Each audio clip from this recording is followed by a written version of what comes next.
Assalamualaikum warahmatullahi wabarakatuh. Sebelumnya, perkenalkan nama saya Mutiara Hanin. Saya di sini akan mempresentasikan materi mengenai geology scientific method dengan topik yang akan dibawakan itu mengenai river sand versus beach sand. Untuk outline yang akan saya bawakan pada kali ini itu ada 4, yaitu ada introduction, cation, hypothesis, dan ada data observation. Nah, untuk introduction sendiri, kita akan mulai dari scope yang lebih luas, yaitu tentang pasir. Nah, pasir sendiri itu merupakan suatu partikel yang ukurannya itu lebih kecil dari kerikil, tapi lebih besar dari butiran lempung, yang ukurannya itu tidak lebih dari 5 milimeter dan tidak plastis maupun tidak adhesif. Nah, untuk scope yang lebih kecilnya, kita di sini mempunyai dua pasir yang akan kita bandingkan, yaitu pasir sungai dan pasir pantai.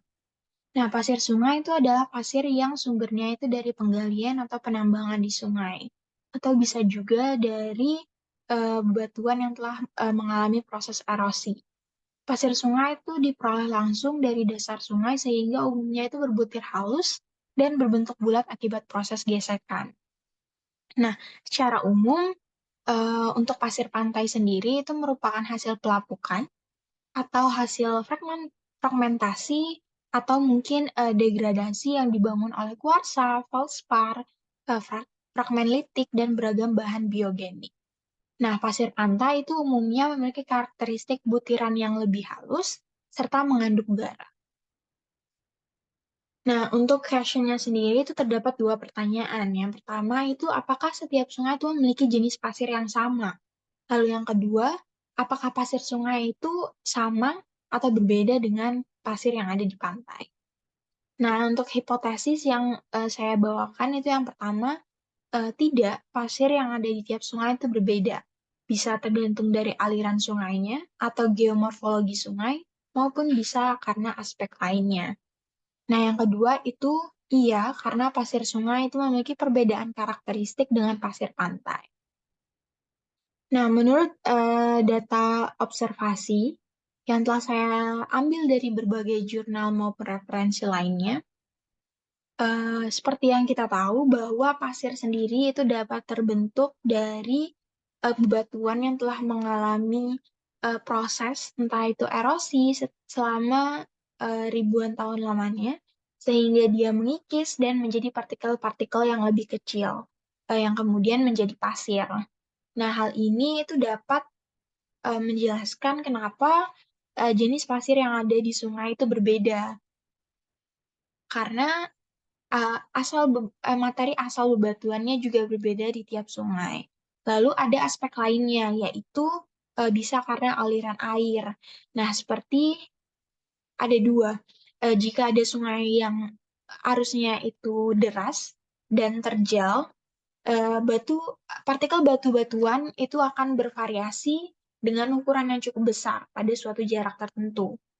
Nah, biasanya butir halusnya ini tidak banyak dan batuan-batuannya cukup bersih karena aliran air yang deras. Lalu, sedangkan pada sungai yang landai dan tidak memiliki aliran air yang deras, variasi perbedaan ukuran partikel itu tidak berubah dari satu tempat ke tempat yang lain. Kebanyakan partikelnya itu lebih bulat dan kotor, serta tercampur dengan mika dan small fraction. Nah, untuk pertanyaan yang kedua, apakah pasir pantai dan pasir sungai itu berbeda? Eh, Pasir sungai itu memiliki beberapa perbedaan karakteristik dari pasir pantai, mulai dari proses terbentuknya yang berbeda, sehingga menghasilkan tekstur pasir bisa karena ukuran partikel pasir, fragmen partikel pasir, atau komposisi pasir yang berbeda pula.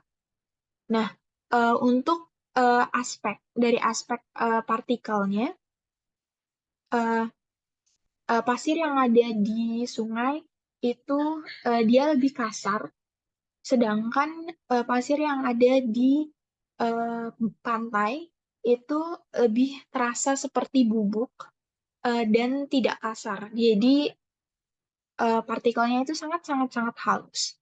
Lalu untuk fragmennya sendiri, jadi pasir yang ada di pantai itu fragmennya biasanya terdiri dari kerang. Sedangkan yang pasir sungai itu tidak memiliki partikel kerang, tetapi memiliki partikel-partikel yang berbeda-beda ukurannya.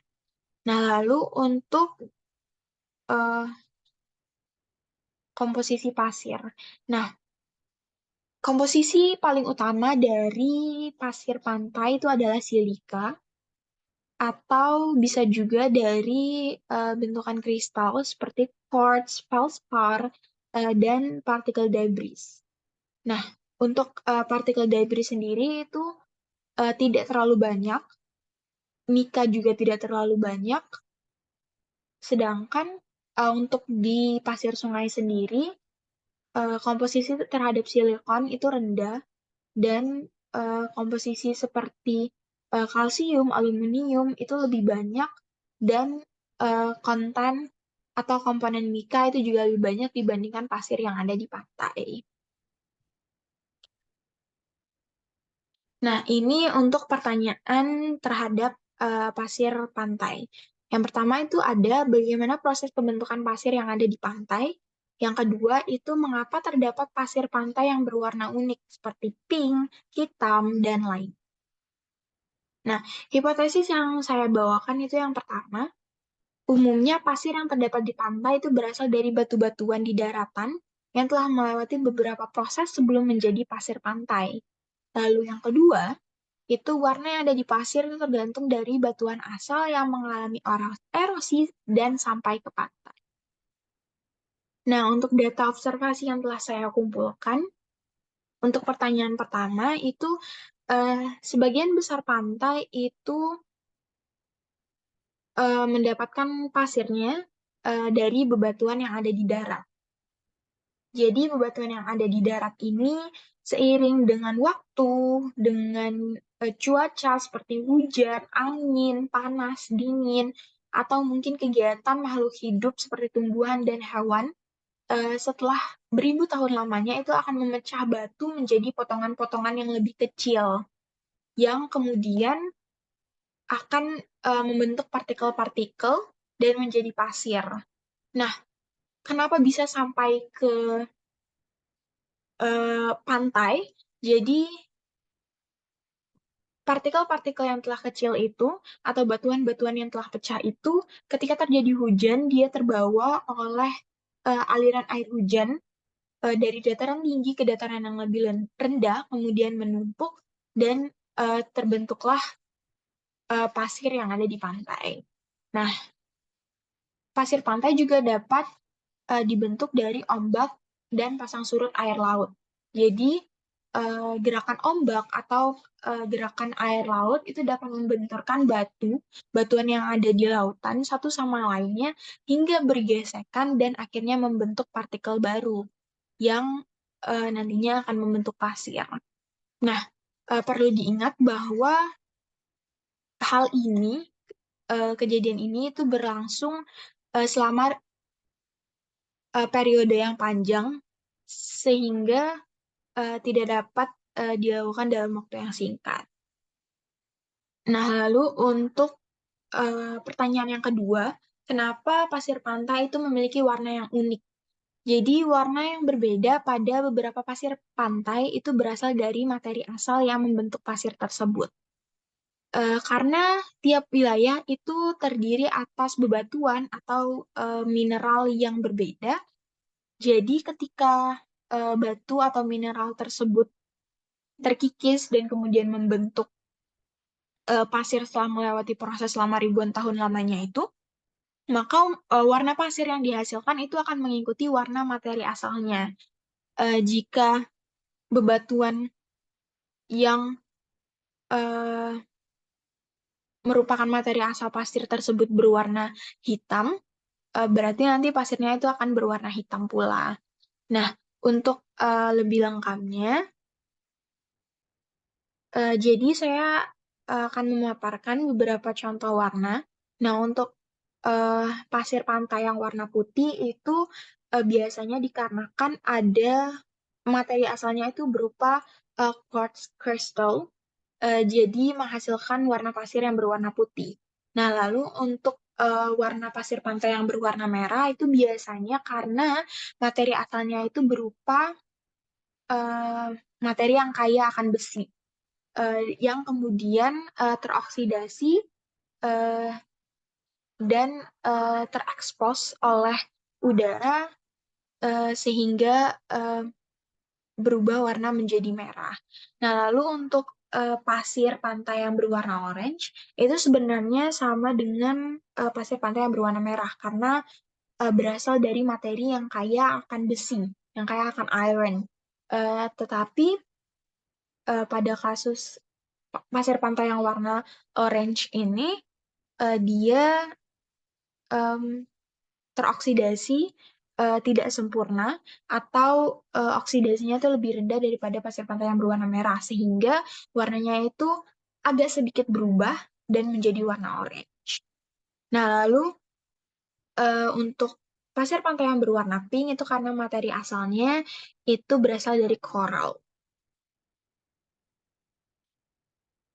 Nah, di sini itu ada topik kayak the changes that occur as sun gradually migrates from sources areas and upland regions to where a sun accumulates on beaches along coastline.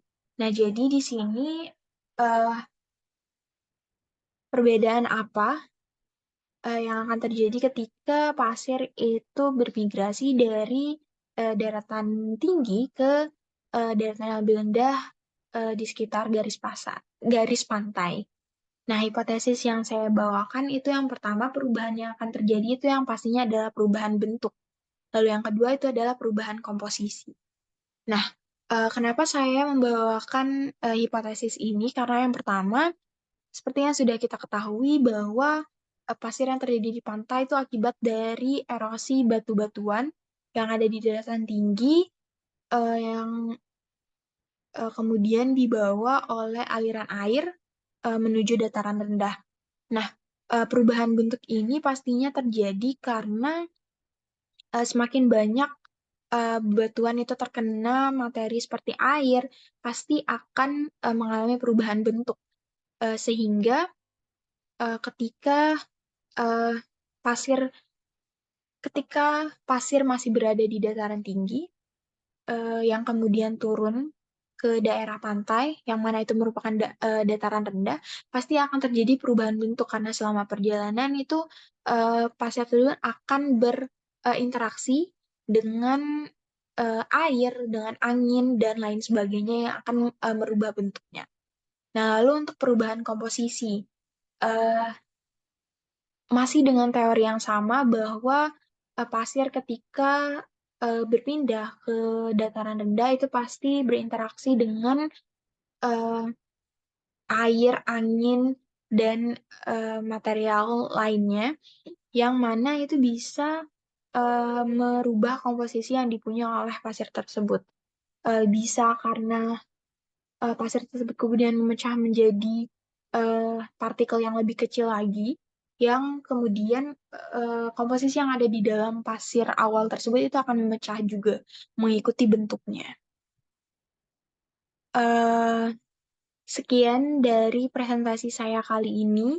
Saya mohon maaf apabila ada kesalahan. Saya akhiri. Wassalamualaikum warahmatullahi wabarakatuh.